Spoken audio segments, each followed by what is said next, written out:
کچھ مزید خبریں شامل کرتے ہیں۔ وینزویلا میں تباہ کن زلزلے میں ہلاکتوں کی تعداد 920 تک پہنچ گئی ہے۔ 4300 سے زائد افراد زخمی ہیں۔ متعدد رہائشی اور کمرشل عمارتیں زمین بوس ہو چکی ہیں۔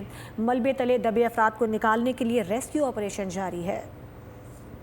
وینزویلا میں ہولناک زلزلے سے قیامت خیز تباہی، ہلاکتوں کی تعداد 235 تک پہنچ گئی۔ 4000 سے زائد افراد زخمی، ہزاروں لاپتہ ہیں۔ اموات کی تعداد میں اضافے کا خدشہ ہے۔ کاراکس اور قریبی ساحلی شہر لاگوئر میں ہر طرف تباہی کے مناظر ہیں۔ سینکڑوں عمارتیں ملیا میٹ ہو چکی۔ مقامی حکام کے مطابق ملبے تلے دبے افراد کی آوازیں سنائی دے رہی ہیں۔ امدادی کارروائیاں جاری ہیں۔ ایک بچے اور ایک خاتون کو ملبے سے زندہ نکال لیا گیا۔ بڑی تعداد میں لوگ بے گھر ہو گئے، سڑکوں پر رات گزارنے پر مجبور ہیں۔ بجلی اور مواصلات کا نظام درہم برہم ہو گیا۔ انٹرنیٹ سروس کی بندش نے افراتفری بڑھا دی۔ ملک بھر میں ایمرجنسی نافذ ہے۔